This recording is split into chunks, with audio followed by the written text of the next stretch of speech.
한나TV 한나입니다. 제 헤어스타일이 좀 바뀌었죠. 봄을 맞이해서 한번 새롭게 변화를 좀 줘봤어요.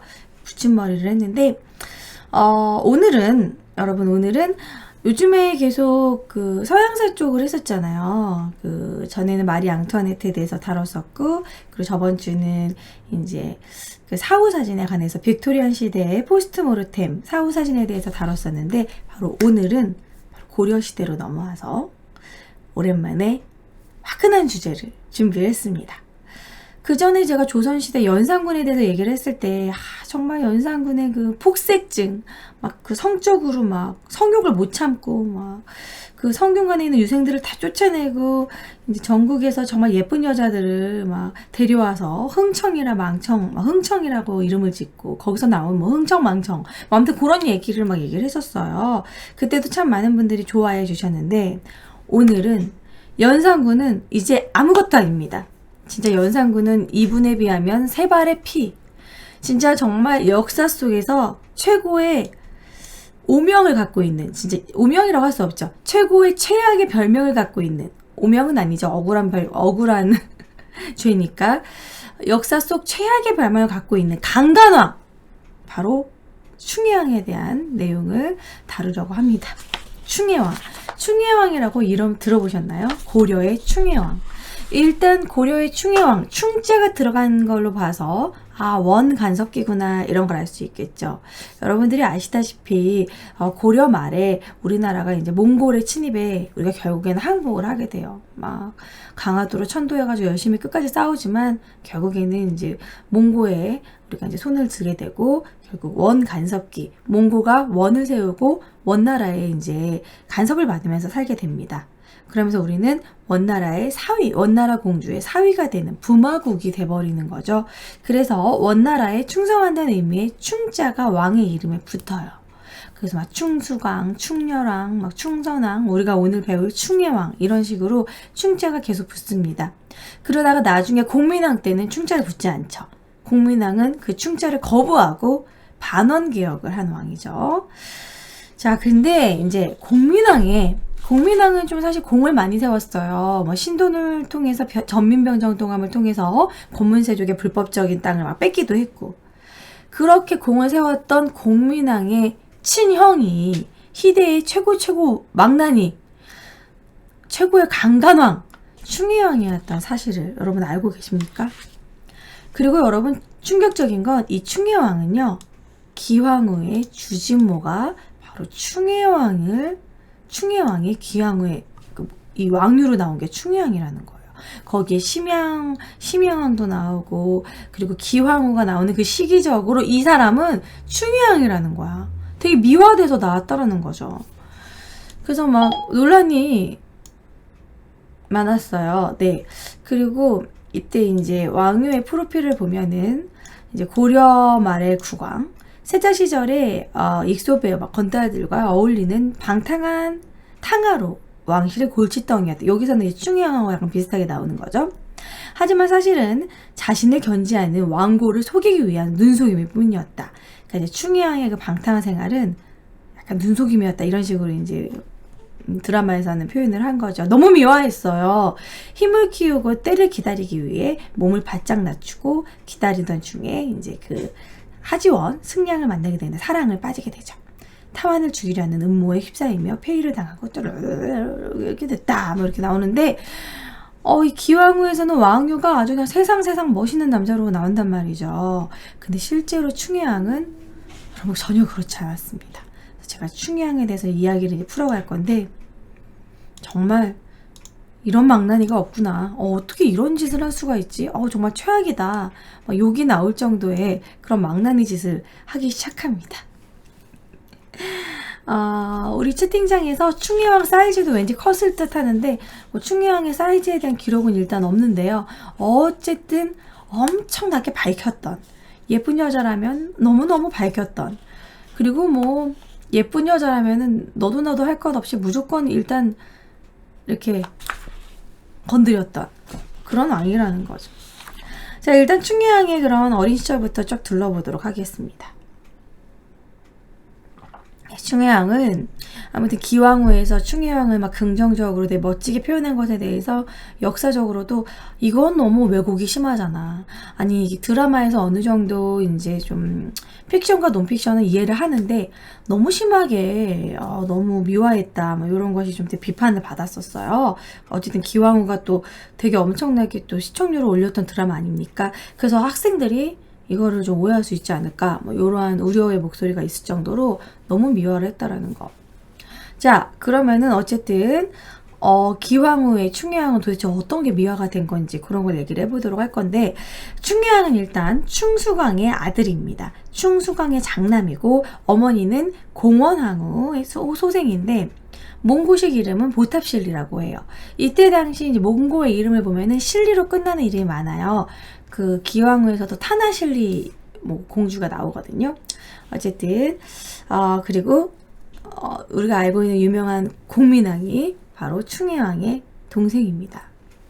자, 그리고 어렸을 때부터 좀 재능이 남달랐어요. 일단 아버지 말을 잘 듣지를 않았고 이게 툭하면 자기한테 말이 마음에 안 드는 그런 신하들은 그냥 죽이기도 하고 살인하기도 하고, 어릴 때부터 뭐 강간, 여자들 뭐 어렸을 때부터 막 자기가 이제 성에 눈 뜨고 나서 건드리고 뭐 방화 뭐 이런 것도 할 정도로 좀 우욱하고 성미가 있는 그런 스타일이었고, 그 대신 그런 싸우는 거, 사냥하는 거 그런 쪽에는 좀 재능을 보였습니다. 매사냥 아시죠? 매사냥이라던가 수바키 이런 것들을 매우 즐겼습니다. 수바키라는 거 여러분 들어보셨나요? 오병 수바키라는 게 이제 원래 용어인데, 이 수바키는 우리가 무신정변을 할 때 무신정변에 대해서 공부했을 때 들어보셨을 거예요. 무신과 문신들을 수바키를 시켜가지고 의종이 막 그렇게 수바키라는 걸 되게 즐겼는데, 수바키는 이것이 나중에 발전해서 태권도가 되었다는 얘기도 있고,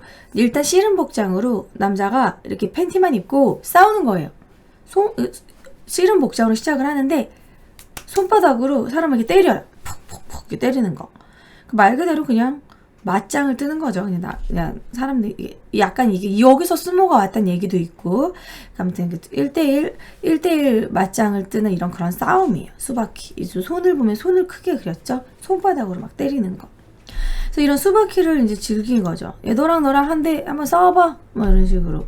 우리가 권투를 보거나 뭐 예전에 뭐 K1을 보거나 막 그런 거랑 비슷한 거예요. 할 일이 없으니까 역시 최고의 구경은 싸움 구경이다. 이런 식으로 싸움 구경, 수바키를 굉장히 좋아하고 매사냥을 즐겼습니다. 신체는 되게 튼튼했어요. 혈기왕성했다라는 거죠. 활도 잘 쐈고. 자, 그랬는데 이제 1330년 병약해지면서 이제 정치의 염증을 느낀 충수광이 이제 잠시 너가 한번 왕위를 이어봐라. 고려의 28대 왕으로 이 충혜왕을 올립니다. 근데 16세의 왕이 됐어요. 왕이 되자마자 일단 6일간의 매사냥을 즐기고 신난다 이러면서 매사냥을 즐기고 어린 나이에 왕위에 올려가지고 이제 뭐 나라 다스리는 거에는 별로 신경을 쓰지 않고요. 이제 최고로 따진 게 뭐였냐면 바로 여색과 향락. 맨날 술 마시고 여자 건드리는 거에 완전 빠지게 됩니다. 그래서 이 패정이 이제 계속되게 되는데, 어떤 식으로 이제 패정이 계속되느냐? 일단 막 여기저기 술 마시고 예쁜 여자들 데려와가지고 막 강간을 하게 되는데, 뭐 그냥 왕이니까 이렇게 하는 경우도 있지만, 제가 좀 일어난 지 얼마 안 돼서 목이 잠겼네요. 잠깐만요. 하기 싫다는 여자를 억지로 강간을 하게 되는데요. 닥치는 대로 막 음탕한 짓을 막 하게 됩니다. 그래서 어떻게 보면 진짜 우리나라 역사 속 뭐 연산군은 비교도 안 될 정도의 최고의 강간왕이라는 별명을 갖고 있는데, 일단 뭐 허구한 내시들이랑 그런 씨름 막 수바키를 하고 내전에서 후궁들이랑 이런 성교 파티를 하는데, 진짜 역사서에 써있어요. 다 고려사전류에 써있는데 100여 명, 많기로는 100여 명하고 난교 파티를 하는 거야. 얘랑 하다가 또 얘랑 또 하고 쟤랑 하고, 뭐 성효왕인가요? 뭐 어떻게 100명이 가능한가요?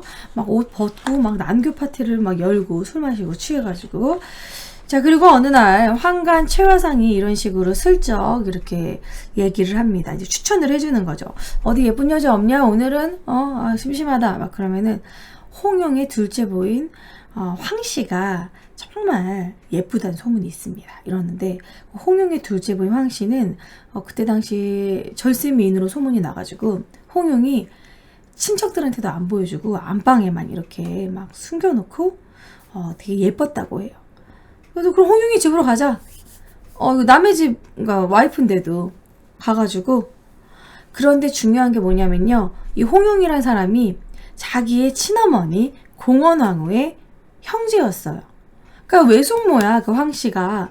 뭐 그런 거 신경 안 써. 뭐 친척인데도, 외숙모인데도 가가지고 그냥 다짜고짜 이 황씨를 바로 강간하게 됩니다.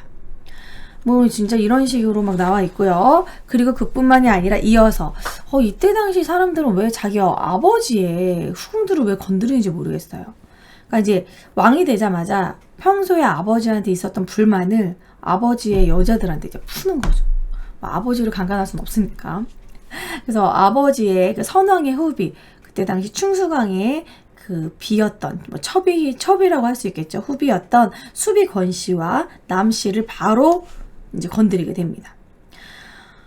이뿐만 아니라 이 수비권 씨를요, 심지어 자기 신복이었던 가장 가까운 신하 노영서한테 또 선물로 줘요. 그러니까 노영서가 수비권 씨를 이렇게 잡아오는데 공을 세웠거든. 그러니까 그 여자를 잡아오는데 공을 세운 사람, 그 신하한테 본인이 먼저 이제 강간을 하고 신하를 선물로 줘. 신하 사랑이 장난이 아니죠? 그리고 이제 종종 노영서의 집으로 가서 노영서가 이제 수비권 씨랑 같이 사는데 가가지고 이제 수비권 씨랑 노영서랑 셋이서 즐겼다고 합니다. 고려시대에도 쓰리썸은 존재했구나. 그런 걸 알 수 있겠죠? 자, 그뿐만이 아니라 이제 너무 또 막 이 여자 저 여자 막 건들다 보니까 이제 심심해지는 거죠, 또.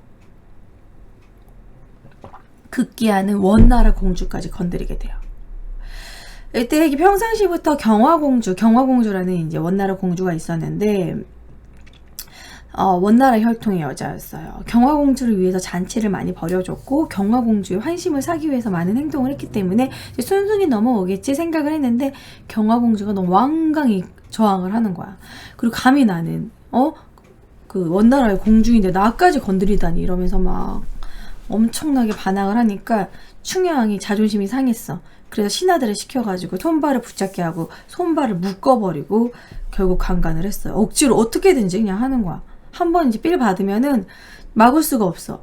근데 문제는 불사 그 경화공주는요, 원나라 세조 쿠빌라이 칸의 증손녀였어요. 꽤 신분이 높았다라는 거죠. 그래서 이것이 나중에는 충해왕을 이제 폐위시키게 되는 하나의 빌미가 됩니다. 경화공주까지 건드렸기 때문에. 원나라에 뭐 눈치도 안 보고 그냥 막 건드린 거야, 여기저기.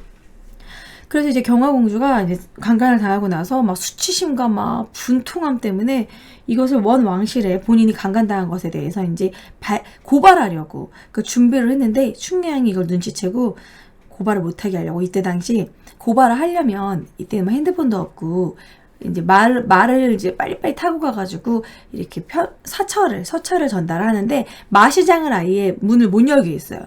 말을 아예 구할 수 없게. 그 정도로 용의주도하게 이제 그 경화공주가 원나라에 알리지 못하게 막았다라는 거죠. 근데 나중에는 결국 알려지게 된다라는 거. 이뿐만이 아니라 뭐 원나라 공주도 강간. 심지어는 자기 부인의 장모도 강간. 장모랑 부인하고 같이 강간. 그리고 강간이 아니라 같이 막 하고, 그리고 이제 내시들의 부인은 기본적으로 뭐 한 명씩 다 건들고, 거기다가 이제 높은 대신들이 있죠. 신하들의 부인들도 이제 돌아가면서 예쁘다고만 하면 납치해 와서 강간을 하기 시작을 하는데, 뭐 내신, 뭐 대신, 재상들, 되게 꽤 높은 신하들, 재상들의 부인도 강간을 하게 되는데 어떤 식으로 했냐면, 재상들의 부인을 강간하게 되면 또 재상들이 가만히 있지 않잖아요. 높은 관직에 있는 사람들은. 그래서 어떤 식으로 용의주도하게 준비를 하냐면, 재상들을 일부러 원나라나 뭐 그런 나라로 이렇게 일부러 해외로 파견을 보내. 잠시 원나라에 가서 이 서찰을 전해라. 괜히 이제 출장 보내. 그 다음에 야밤에 찾아가가지고 재상들의 집에 가서 부인들을 강간하는, 엄청난 용의주도하게 그렇게 뭐 간간히 뭐 이 사람이 어떻게 보면 업적이라고 할 수는 없고 생활의 그냥 삶의 낙이에요. 그리고 그냥 여염집을 막 이렇게 돌아다니다가 예쁜 여자 발견했다. 그러면은 납치해와. 무조건 이제 포박해가지고 손발을 묶게 해. 그 상태에서 포박 상태에서 또 하는 거. 그 남자들이 이제 그런 세계에 빠지다 보면은 이제 뭐 그냥 순순히 하는 거는 싫어져가지고 이제 결국 막 강간을 한다던가 아니면 이런 강간하는 스타일을 하고 싶어가지고 여자를 이렇게 묶은 다음에 매듭에 집착해가지고 포박한 상태로 이렇게 범하는 또 그런 거에 또 빠지기도 하거든요. 점점점 이제 충혜왕은 하드코어의 늪에 빠지게 되는 거예요. 점점점. 그래서 이때 당시 역사서에 써 있는 게 이 최소한 100여 건이라고 되어 있는데 실제로 역사서에 기록되지 않은 것까지 뭐 이런 일반 민가의 아녀자까지 건드린 것까지 하면 헤아릴 수가 없었다라고 합니다. 뭐 정말 뭐 장난이 아니었겠죠. 그러면 충혜왕은 하루가 멀다 하고 하루에 몇 번을 하고 막 이 여자 저 여자 막 건드리고 100여 명이랑 막 난교 파티를 벌였는데 도대체 그거 여러분 남자들 그거 힘이 감당이 가능한가요? 남자분들 하루에 몇 번까지 가능하신가요? 한 뭐 이렇게 회복을 한다고 쳤을 때 아무리 많이 해도 글쎄요 5번? 지금 좀 의문이 들죠. 얼마나 정력이 강했던 걸까? 그래서 충혜왕은 이렇게 막 역사 속 정력을 강조했던 그런 왕들 이런 것들 되게 막 생수를 엄청 즐겼던 왕들은 역시나 약에다가 의존을 하게 되죠. 요즘으로 치면은 뭐 비아그라 같은 거 바로 그 정력왕 그 정력제를 복용을 했다라는 거죠. 그 정력제가 그때 당시 충혜왕이 썼던 게 열약이라는 약인데요. 말 그대로 열약. 몸에 열을 내는 거예요. 막 뜨겁게 만들고 몸이 뜨겁게 만들고 흥분하다 보니까 그곳이 24시간 서 있는 그러한 정력제를 사용했다고 합니다. 요즘에 비아그라죠. 근데 이 열약이요.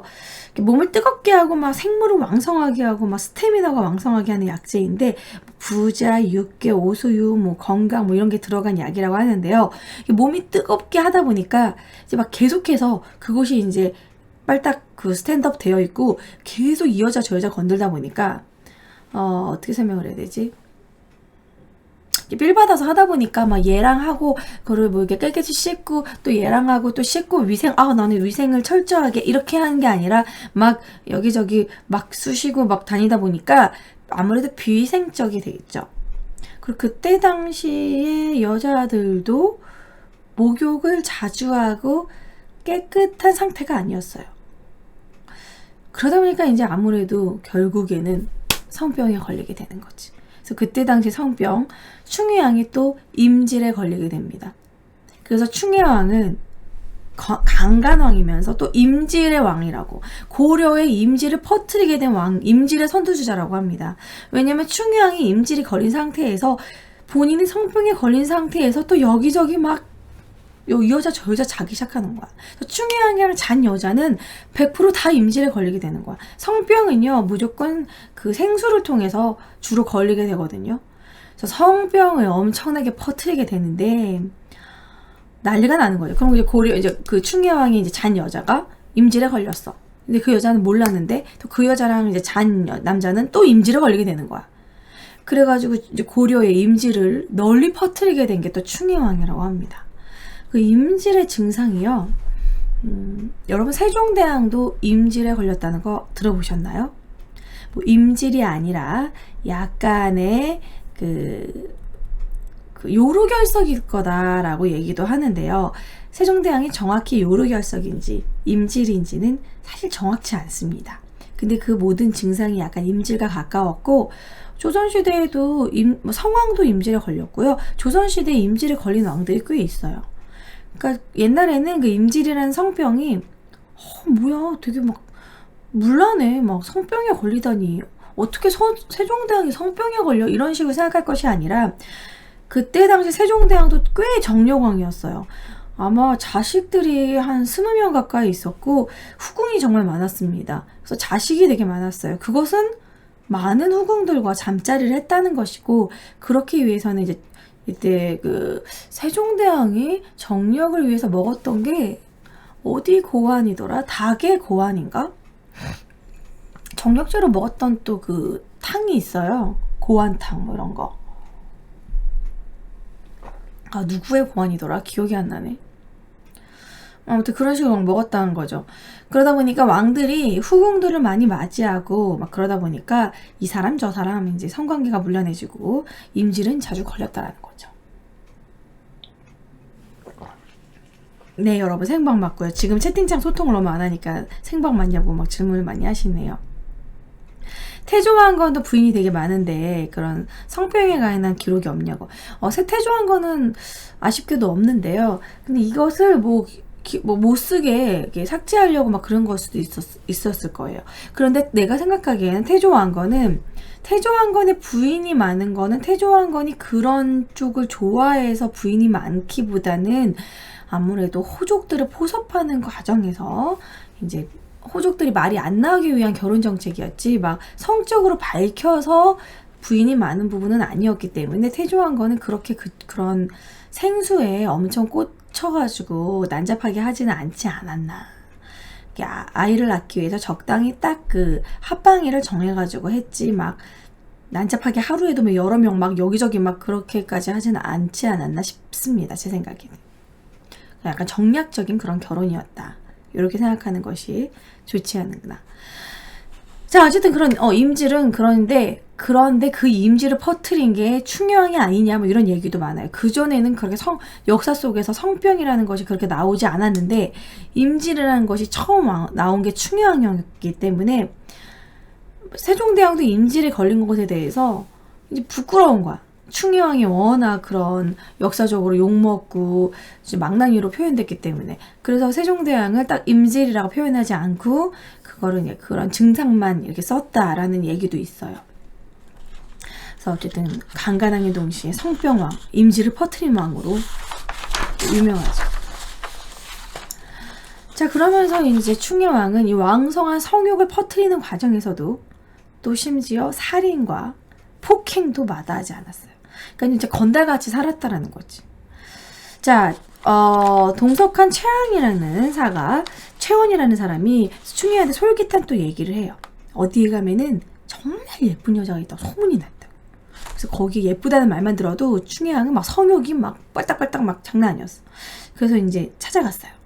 찾아갔는데 찾아가는 동안에 이미 자기의 딸을 숨긴 거죠. 갔더니 웬 늙은 노파만 술자리를 막 하다가 술에 취한 상태로 거기 갔더니 할머니만 있는 거야. 웬 노파가 여기 나는 딸도 없다. 여기는 여자 없다. 이런 식으로 얘기한 거야. 그래서 화가 나가지고 아무리 찾아도 처녀가 없는 거야, 아가씨가. 그래서 막 자기 성욕만 돋아놓고 막 흥분은 되어 있는데 풀 데도 없고 열받아가지고 그 예쁜 여자가 있다고 얘기했던 채원을 그 자리에서 때려 죽이고 그 노파까지 때려 죽여버렸대. 화가 나니까. 그러니까 그런 식으로 막 성욕을 풀고 막 강간을 한 것뿐만 아니라 그 와중에 살인과 막 때려 죽였다니까 어느 정도까지 때렸겠어요. 폭행과 살인을 장난 아니게 막 했다라는 거. 이런 일도 있습니다. 어느 대신에 부인이 아름답다는 얘기를 듣고 어떤 신하, 비장이라는 신하가 가가지고 남의 마누라를 잡아오게 했는데 그 신하가 먼저 손을 대버린 거야. 그 여자가 꽤 이뻤나 봐요. 손을 대버리고 강간을 해버린 거야. 그리고 이제 왕이 도착을 했는데 이 새끼 내가 아주 손도 안 대는데 네가 먼저 손을 대? 이러면서 이 비장을 또 거기서 그 자리에서 때려 죽여버리고 그 납치해온 여자를 또 강간을 하고 화가 안 풀려. 그래서 그 신하 때려 죽인 그 신하의 부인을 가가지고 또 강간하고 이럴 정도로 심보가 장난이 아니었다는 거야. 강간, 폭행, 살인의 왕이었다는 거죠. 분노 조절이 안 되는 거죠. 성욕과 뭐 이런 것들이 분노 조절이 안 되는 거야.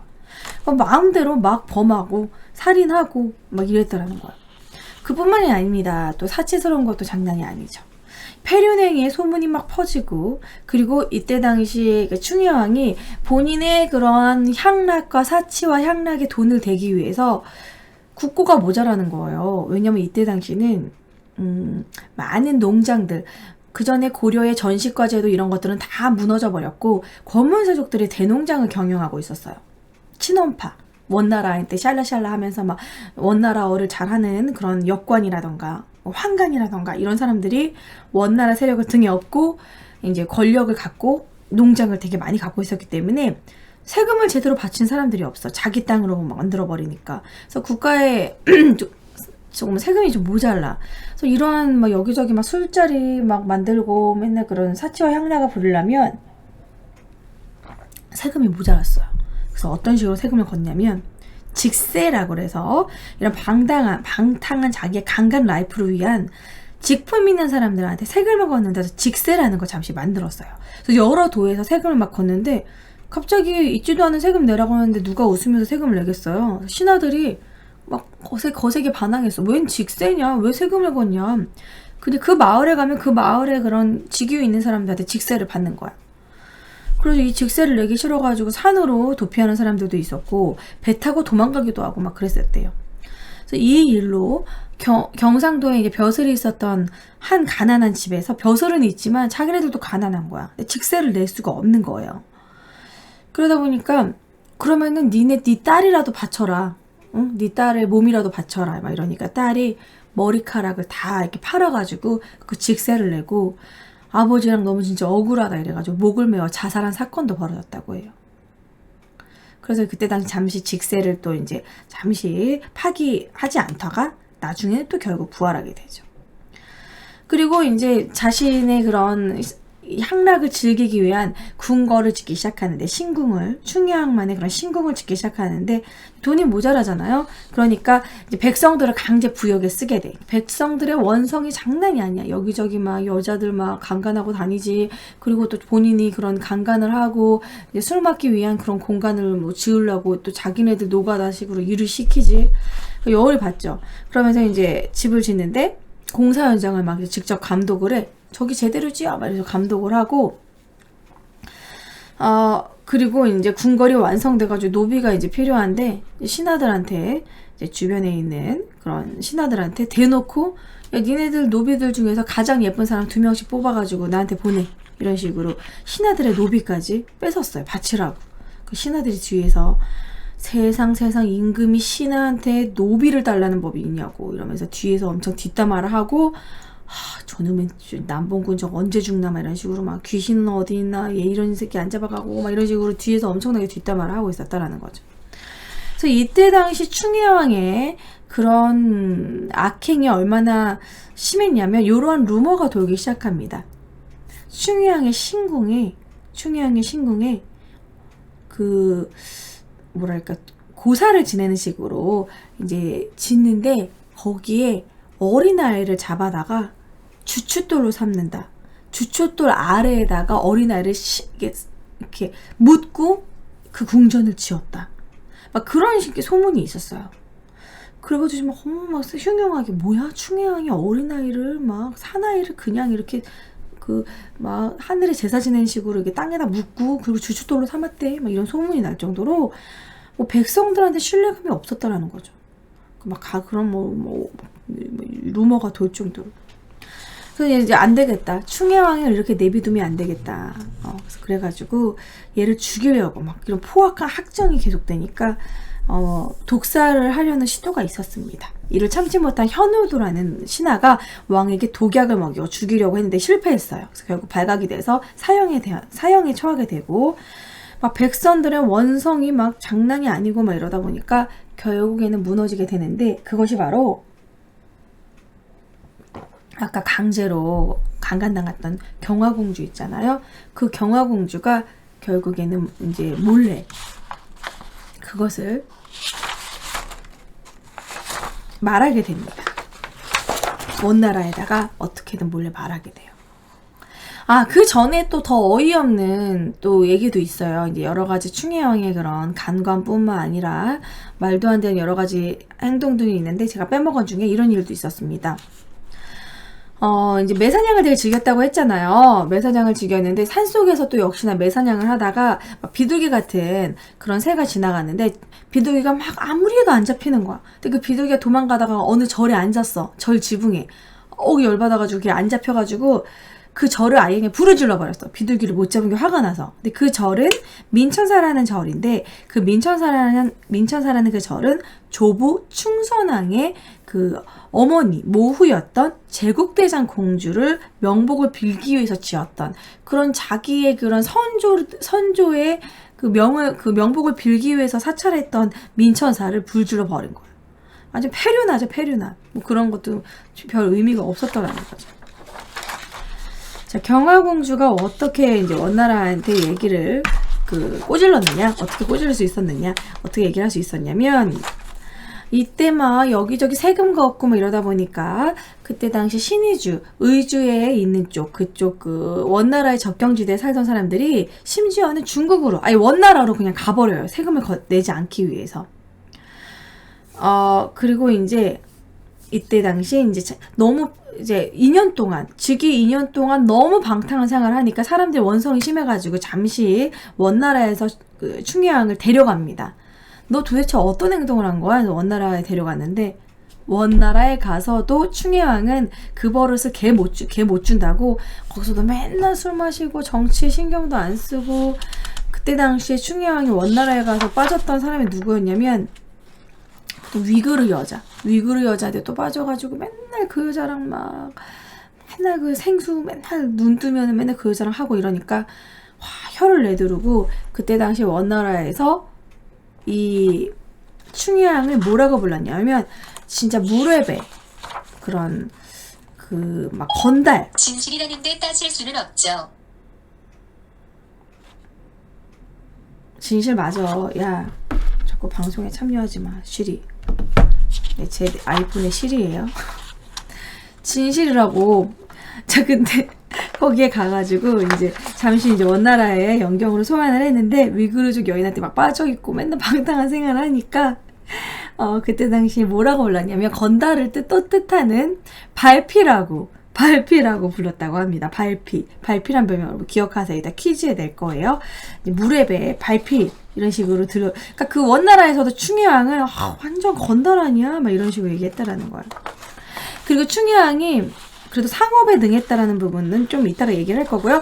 어쨌든 그래서 이제 결국 이따가 다시 또 2년 뒤에 돌려보내요. 개경에 다시 파견시키는데, 보기를 인정을 하고 파견시키는데 딱히 시킬 사람도 없고 왕을. 그래서 원나라 조정에서 당사관 두린, 중서성 당사관 두린이라는 사람을 이제 개경에 파견을 하는데요. 개경에 파견을 했을 때 경화공주를 찾아와서 원나라 왕이 보낸 하사한 수를 건넸는데, 이때 이제 원나라 일행이 개경에 오니까 이게 기회다. 그래서 경화공주가 원나라 보낸 수를 마시고 그러면서 이 일행한테 은밀히 말한 거야. 충의왕 몰래. 나 강간당했다. 충의왕한테. 얘 진짜 막 정말 완전 남봉꾼이다. 너무 심하다. 얘 막 여기저기 강간하고 다니고 진짜 정치에는 신경도 안 쓰고 막 이런 것들을 다 얘기를 하게 돼요. 그래가지고 이제 다시 또 포박해서 결국 영경으로 압송을 하게 되는 거지. 그리고 이때 당시 시기가 또 기황후의 시기예요. 원나라에서 고려 출신 여자 기씨를 순제 제2황후로 삼게 되고, 그녀가 바로 기철의 누이인 기황후입니다. 근데 하도 막 음행을 막 일삼고 막 이런 강간하고 이러니까 현우가 이제 그런 살인시키려고 이제 그 몰래 독약으로 죽이려고 했는데 그걸 실패하고, 기철이 원나라에다가 조정에 얘기를 한 거야. 너무 충의왕의 악행과 막 이러한 폭정이 극에 달했다. 이러니까 안 되겠다. 원나라에서 참다 안 되겠다 해가지고 조정에서 대경 타적과 낭종 별실가라는 그 원나라 신하를 데려 6명을 보냈대요. 개경으로. 그래서 이제 원나라에서 사신이 오면은 이제 마중을 나가가지고 맞이해야 되는 그런 풍습이 있었는데, 모르고 충의왕을 마중을 나갔다가 바로 포박해가지고 원나라로 데려가서 압송을 하게 됩니다. 그때 이제 왕과 같이 있었던 왕의 신하들은 대부분 도주하고 피살됐어요. 결국 충의왕의 이제 최후를 알려드릴게요. 그래서 충의왕이 원나라 조정의 결과에 따라 이제 계양현으로 유배를 가게 돼요. 죽이지는 않았어요. 그래도 왕이니까 죽이진 않고 계양현으로 유배를 하면서 이런 식으로 순제가 이렇게 유고 내용, 이제 유배를 보내면서 이런 편지를 쓰게 됩니다. 그대 왕정은 이제 충의왕의 이름이에요. 그대 왕정은 남의 윗사람으로서 백성들의 고혈을 긁어먹은 것이 너무 심하였으니 비록 그대의 피를 온 천하에 개에게 먹인다 해도 오히려 부족하다. 그러나 내가 사람 죽이기를 즐겨하지 않기 때문에 개양으로 귀양 보내는 것이니 그대는 나를 원망하지 말라. 이런 식의 왕의 서찰을 보내고, 충유양이 계양형으로 가던 도중에 악양형이라는 곳에서 1344년에 30세에 결국에는 죽게 되는데, 이제 막 굶주리고 거기 막 사막 같은 곳이었대요. 그런 데서 이제 그 귀양 보내다가 죽게 되는데, 사람들의 설에 의하면, 그때 당시 사람들 설에 의하면 독살당했다는 그런 얘기가 있어요. 근데 그 독살을 또 어떻게 당하냐면 귤을 까먹다가 죽었다는 얘기가 있습니다. 귤 까먹는 소리 하고 있네, 이런 식으로 말하는 것처럼 귤 까먹다가 죽었다는 얘기가 있는데, 그 귤에다가 독을 혹시 이렇게 바르지 않았을까, 좀 그런 생각을 하게 되는데, 귤 까먹었다 죽었다, 독살 당했다, 귀양 가다가 죽었다, 혹은 그 귀양 가다가 그 신하들한테도 막 괜히 땡깡 부리다가 신하들한테 죽었다, 뭐 여러 가지 설이 있어요. 근데 그 의혹을 사람들이 밝힐 생각도 안 했어. 왜냐면 충유양이 죽자마자 우리나라 고려에서는 파리타임 막 너무 신난 거야. 사람들이 충유양이 죽으니까 아무도 우는 사람이 없었고, 그리고 우리에게도 갱생의 날이 왔다, 뭐 새로운 세상이 왔다, 막 이런 식으로 사람들이 기뻐했다, 기뻐 날뛰었다라는 거예요. 그러니까 이제 얼마나 충유양이 살아생전에 정말 포악하고 여기저기 강간하고 욕먹을 행동만 했는지 알 수 있겠죠. 그런데 이렇게 망나니였던 충유양의 동생이 또 공민이라는 건 또 되게 웃기죠. 같은 핏줄의 친동생인데도. 그래서 이런 충유양의 이러한 난잡하고 막 강간을 하고 여기저기 포각무도한 이런 행실은 결국은 짧게 끝나게 되고 결국 30세의 일기로 죽게 됩니다. 그럼 뭐 충유양은 그러면 업적이 없나요? 뭐 물어보신다면, 충유양이 그나마 잘했던 거는 이제 매사냥과 수바퀴, 뭐 이런 싸움, 체육적인 거, 그리고 활쏘기, 이런 것들은 좀 잘했고요.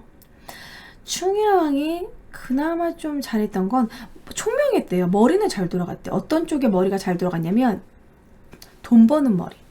상업 쪽에는 조금 이치에 밝았다고 합니다. 돈 버는 쪽에는 딱 이렇게 좀 촉이 있었대요.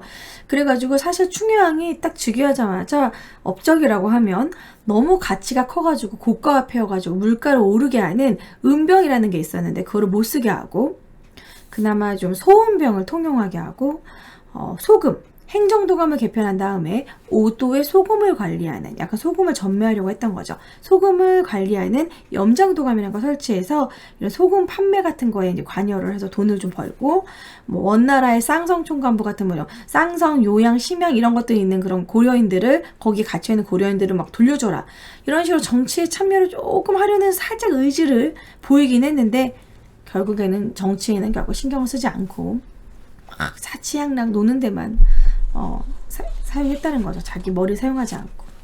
그리고 재정 확보를 위해서 상인들을 시켜서 금은 포목들 이런 것들을 원나라에서 그 고려의 그런 포목이나 유명한 금은 세공품 이런 것들을 원나라에 팔게 해가지고 좀 돈을 벌게도 하고요. 그런 상인들과 되게 친하게 지냈대요. 그래서 심지어는 나중에 사기 그릇 같은 거 파는 상인의 딸과 결혼을 해서 그 사람을 비로 만들어서 은청 옹주 임씨와 후궁으로 맞이하기도 합니다.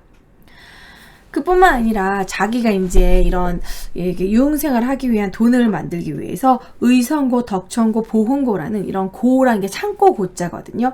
이런 재정 창고를 만들어서 재정을 돌리게 되는데, 재정을 늘리기 위해서 막 민전을 수탈한 거 그건 나쁜 거지만 점포 같은 것들을 차려서 장사를 하게 돼요. 상업을 좀 그나마 발전시켰다라는 게 약간의 업적이라는 거죠.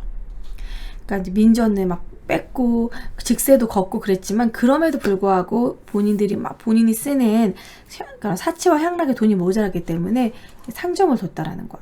근데 상점을 왕이 직접 운영을 하니까 원래 있었던 그 장사를 했던 그런 상가의 그런 상인들은 좀 불만이 많았겠죠. 그런 식으로 하고, 그나마 상업을 약간 발전시킨 거는 그나마 업적이었다라고 할 수 있습니다. 제가 이걸 준비를 하면서 왜 고려에 충자 들어간 왕 중에 제대로 된 왕이 없냐 막 이런 생각을 하게 됐어요. 왜냐면 충녀랑도 장난 아니게 남봉꾼이었고 그 좀 여자 관계가 되게 복잡해요. 그리고 뭐 이렇게 후궁들도 많았고 여기저기 솔직히 막 충효왕이 제일 심하게 강간왕이지만 비행이나 뭐 난잡한 생활은 다른 왕도도 마찬가지예요. 8살에 즉위해가지고 12살에 죽은 충모광, 그리고 12살에 즉위해서 15세에 죽은 충성왕, 난잡한 행동을 할 그런 여유도 없었던 충모광과 충정왕만 제외하면 충선왕, 충수광, 충예왕, 충녀랑 모두 다 난잡해서 여자 관계 복잡하고 막 남봉꾼이었다라는 거예요. 왜 고려 말에 이 왕들은 이렇게 비행이 심했을까 생각을 해보면 어떻게 보면 조금은 이해할 수밖에 없는 게 왕권이 너무 약했고 그리고 원나라의 꼭두각시였던 그런 왕이었기 때문에 약간 그런 여자들을 밝히고 이런 비행이 심하지 않았을까. 왜냐면 충이라는 이름을 붙이고 부마국이 돼야 했어요. 저게 억지로 뭐 원나라 공주가 이쁘단 말던 무조건 원나라 공주랑 결혼을 했어야 했습니다. 정략 결혼이죠. 정략적 결혼을 무조건 해야 했고 부마국으로 좀 자신의 그런 정치적인 그런 꿈을 펼치지도 못하고 부마국으로 막 이렇게 막 굽신굽신하면서 살아야 했던 그런 자기 상황도 되게 비관적이고 맨날 술만 마시는 거지. 뭐 열심히 정치해서 뭐해? 어차피 나는 하지도 못하는데 막 이런 식으로.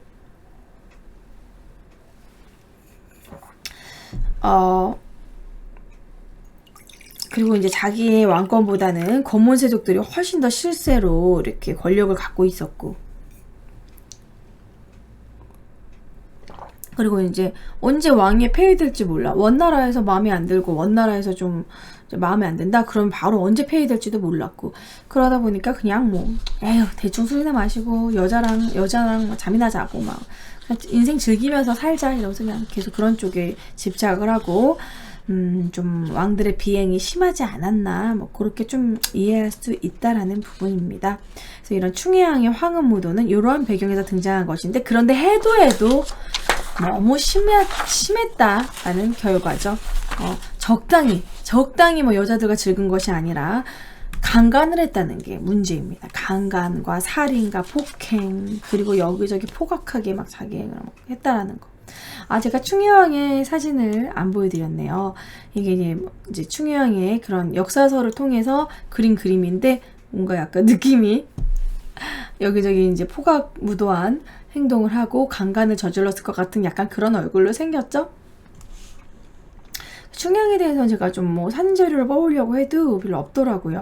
그나마 드라마 신의에서는 충혜왕을 이렇게 난잡하게 약간 막 여자 밝히고 맨날 술 마시고 이런 식으로 그리긴 했습니다. 신의에서는. 김희선이 나온 드라마 있죠?